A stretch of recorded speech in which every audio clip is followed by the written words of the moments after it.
करारात तोबीत नावाचं एक पुस्तक आहे.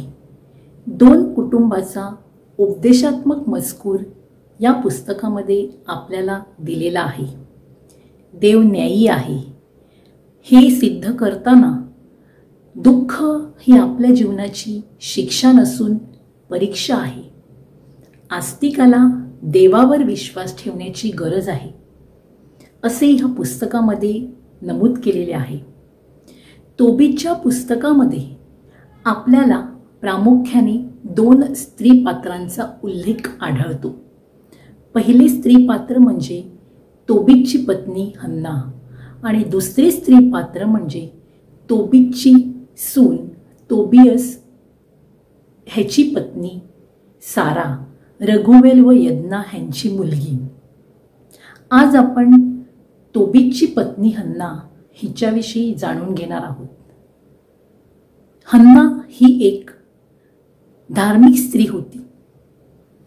तिच्या जीवनात अनेक अशी संकटे आली. परमेश्वराने त्यांच्या कुटुंबावर अनेक अशी संकटे पाठवली, परंतु ही संकटे, दुःख ही शिक्षा न मानता ती परीक्षा आहे.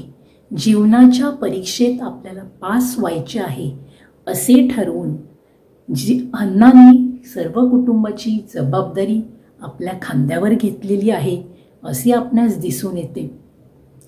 तिच्या जीवनात अनेक जी आव्हाने आली, परंतु ती नेहमीच आपल्या कुटुंबाबद्दल प्रेमळ आणि निष्ठावान राहिली. काळजी घेणारी अशी हन्ना होती.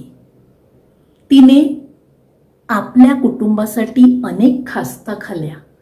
आपल्या कुटुंबावर प्रेम केलेलं होतं आणि असंच खास्ता खात असताना एकदा त्यांच्या कुटुंबावर फार मोठं असं संकट आलं आणि त्या संकटामध्ये, त्या अपघातामध्ये तोबीतला अंधत्व येतं आणि त्यांच्या कुटुंबावर उपासमारीची पाळी येते. तोबीत आपली सर्व संपत्ती आणि सर्व पैसा गमावून बसतो. त्यावेळेला हन्ना घराची जबाबदारी आपल्या खांद्यावर घेते. घर चालविण्यासाठी ती अनेक अशी कष्टाची कामे करते. न डगमगता ती जी जमतील ती कामे ती करण्यास सुरुवात करते आणि अशाच प्रकारे शिवणकाम, धुणी भांडी अशी कष्टाची कामे तिने केली. यातून तिचा कष्टाळूपणा आपणास दिसून येतो. तिने कष्ट करून आपल्या कुटुंबाची काळजी घेतली आहे. प्रामाणिकपणे काम करताना एकदा हन्नाला तिच्या कामाचा मोबदला म्हणून बकरी भेट देण्यात आलेली होती, परंतु तोबीतला वाटलं की हिने ही बकरी चोरी करून आणली आहे. त्यावेळी हन्नाने आपल्या निर्दोषतेचा बचाव केला आणि सांगितलं की ही बकरी मला माझ्या कामाचा मोबदला म्हणून मिळालेली आहे. यातून तिचा प्रामाणिकपणा सिद्ध होतो. हन्ना आपल्या जीवनात अनेक संघर्ष करते. अनेक संघर्षामधून तिला चांगलं जीवन जगण्याची कृपा परमेश्वराकडून मिळते. म्हणून हन्ना ही जो लोकांच्या संघर्षाचं आणि कायदे टिकवून ठेवण्याच्या चिकाटीचं प्रतीक मानलं आहे. हन्नाचा धार्मिकपणा, विश्वास आणि तिचे कुटुंबाबद्दलची तळमळ या गोष्टी तिच्या जीवनाच्या केंद्रबिंदू होत्या. कठीण परिस्थितीतही ती आपल्या देवावरचा विश्वास कमी न करता, डळमळू न देता स्थिर राहिली आणि देवावरच्या दृढ विश्वासाने तिने आपल्या सर्व परीक्षा पास केल्या.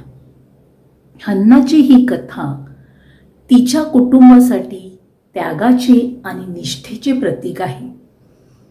हन्ना ही बायबलमध्ये एक मेहनती, सहनशील आणि देवावर दृढ विश्वास ठेवणारी स्त्री म्हणून ओळखली जाते. ती कुटुंबाच्या अडीअडचणीच्या काळातही खंबीर राहते आणि कष्टाने आपला संसार चालवते. तिची सहनशीलता, श्रमप्रियता आणि संकटाच्या काळातही न डगमगता आपल्या कुटुंबाचं पालनपोषण करण्याची क्षमता, हे गुण आजच्या जगातही प्रेरणादायी ठरतात. धन्यवाद.